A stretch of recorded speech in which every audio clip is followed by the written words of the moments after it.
Definición y formas no personales del verbo.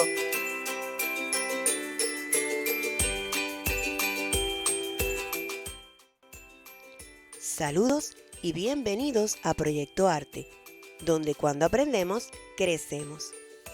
Comencemos analizando unas palabras de Albert Einstein. Él decía que la creatividad es la inteligencia divirtiéndose. Así que deja que tu imaginación vuele. Investiga. Piensa más allá de lo habitual. Permite que tu mente juegue con ideas nuevas y diferentes. Crea nuevas posibilidades. Cuando leas, imagina cada palabra, cada frase. Escucha tus pensamientos, tus sueños y conviértelos en realidad. Hoy vamos a estar estudiando el verbo. Sin el verbo, nuestras ideas quedarían incompletas y sin sentido. En otras palabras, no habría una comunicación completa porque solo tendríamos palabras sueltas sin conexión ni sentido alguno. El verbo es el núcleo, o sea, la palabra más importante del predicado y de la oración misma. Es el elemento más importante porque indica la acción, el proceso, el estado o la condición del sujeto de la oración. Veamos un ejemplo. En la oración Carla comió con su abuela, el sujeto es Carla. Comió indica la acción que realizó Carla. El verbo es una palabra variable. ¿Qué significa esto? Que cambia según quitemos y añadamos morfemas flexivos al lexema. Si recordamos, el lexema o raíz es aquella parte de la palabra que contiene el significado que aparece en el diccionario.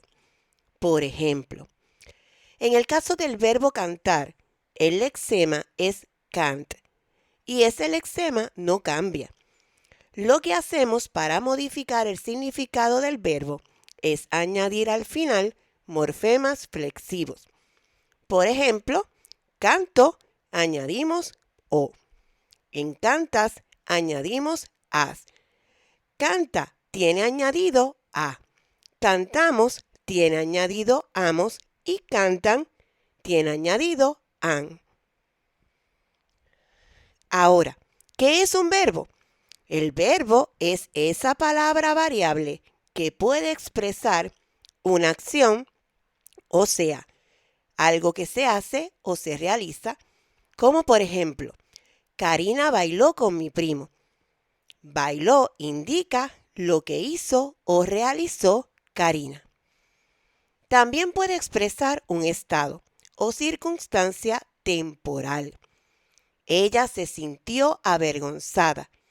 Sintió indica el estado de ella en ese momento o circunstancia. Puede expresar una condición, que también es una circunstancia, pero es permanente o más difícil de cambiar. Por ejemplo, Pablo es muy sensible. Es indica esa circunstancia de Pablo, que es ser sensible. Por supuesto, esa sensibilidad de Pablo no es tan fácil de cambiar. Por último, también puede expresar un proceso, o sea, un procedimiento o algo que se hace por pasos. Por ejemplo, Javier estudió para el examen. La palabra estudió es un verbo de proceso precisamente porque estudiar es algo que uno hace por pasos. Aquí tenemos unos ejemplos de verbos según lo que expresan. Verbos que expresan acción podrían ser lanzar, correr, barrer, llorar, dormir o hablar. Los verbos de estado podrían ser el verbo estar, sentir, parecer, tornarse, permanecer o encontrarse. Ser, existir y pertenecer son verbos de condición. Y coordinar, estudiar, desarrollar, crecer, aumentar o transformar son verbos de proceso.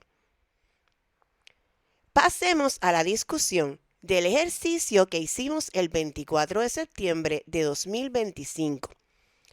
En este ejercicio teníamos que identificar los verbos e indicar si expresaban acción, estado, condición o proceso. Los estudiantes corrieron con entusiasmo hacia el patio por el día de juegos. El verbo era corrieron y es un verbo de acción. Mientras tanto, la maestra estaba tranquila observando cómo se desarrollaba la actividad. En esta oración tenemos 3 verbos. Estaba, que es un verbo de estado, observando, que es un verbo de acción, y desarrollaba, que es un verbo de proceso. Algunos niños eran muy fuertes, otros no. El verbo es eran y es un verbo de condición. Todos sonreían. El verbo es sonreían y este es un verbo de acción. Se sentían felices. El verbo es sentían y es un verbo de estado. Poco a poco, la energía del grupo aumentaba. Aumentaba es el verbo y es de proceso. Al final del día, los niños descansaron bajo la sombra de un árbol, satisfechos con la experiencia. El verbo es descansaron y es de acción. Ahora pasaremos a los verboides o formas no personales del verbo. Estas son formas especiales que no indican quién ejecuta el verbo ni cuántos seres ejecutan el verbo. Si por ejemplo yo digo caminar por el campo, el verbo es caminar. Sin embargo, no nos permite saber quién ejecuta esa acción de caminar ni cuántos seres están ejecutando esa acción. Los verboides son 3. El primero es el infinitivo, que termina en ar, o ir.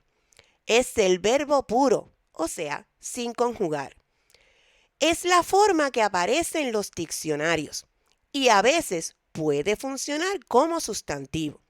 Veamos unos ejemplos. Quiero caminar contigo. El infinitivo es caminar, que termina en ar. Segundo ejemplo. El comer en exceso no es bueno. En este caso, el infinitivo es comer, que termina en er. Sin embargo, está siendo usado como sustantivo e incluso es parte del sujeto de la oración. Si te das cuenta, comer tiene al frente el artículo el comer. Esto lo convierte en un sustantivo. Vamos a partir el bizcocho. El infinitivo sería partir, que termina en ir. El segundo tipo de verboides es el gerundio, que termina en ando, endo o yendo. El gerundio indica que la acción está ocurriendo en el momento y se utiliza con el verbo estar para formar frases verbales o perífrasis verbales.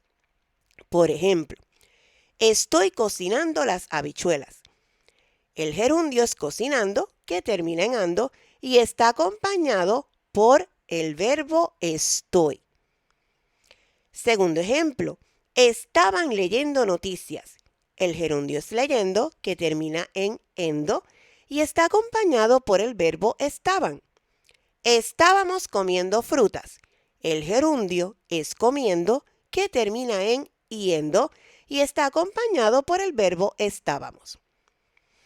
El último tipo de verboide o forma no personal del verbo es el participio, que termina en ado o en ido. Este expresa una acción terminada y se utiliza con el verbo haber para formar los tiempos compuestos. Además, puede funcionar a veces como adjetivo, incluyendo las terminaciones ada e ida, y también como sustantivo. Veamos unos ejemplos. Omar se ha cansado mucho hoy. El participio es cansado y está acompañado por el verbo a, formando un tiempo compuesto. Luce un rostro cansado. En este caso, el participio es cansado. Sin embargo, está siendo utilizado como adjetivo porque está describiendo cómo luce el rostro. Rostro cansado. El tercer ejemplo dice, lo vivido no se olvida. En este caso, el participio es vivido y está acompañado por el artículo lo que lo convierte en un sustantivo, lo vivido. Incluso está haciendo la función de sujeto de la oración. Hagamos un ejercicio. Subrayemos el verboide en cada una de las oraciones y luego lo clasificaremos en infinitivo si termina en ar, er o ir, gerundio si termina en ando, endo o yendo, o participio si termina en ado o en ido. Número 1. María salió corriendo hacia la tienda. El verboide es corriendo y es un gerundio. Número 2. El viajero estaba cansado porque no había dormido bien. El verboide es cansado, que es un participio, y además tenemos otro verboide que es dormido, que también es un participio. Número 3. Debes estudiar todos los días para mejorar las notas. El verboide es estudiar, que es un infinitivo. Y también aparece el verboide mejorar, que es otro infinitivo. Número 4. Estaban construyendo un puente sobre el río. El verboide es construyendo, que es un gerundio. Número 5. Paco había perdido el libro en la escuela. El verboide es perdido, que es un participio. Número 6. A Juan le gusta pintar en su tiempo libre. El verboide es pintar, que es un infinitivo. Número 7. Los niños estaban jugando en el parque. El verboide es jugando y es un gerundio. Número 8. La directora ha firmado la carta. El verboide es firmado y es un participio. Número 9. Antes de salir, apaga las luces. El verboide es salir, que es un infinitivo. Y número 10. Ana sigue leyendo su novela favorita. El verboide es leyendo y es un gerundio.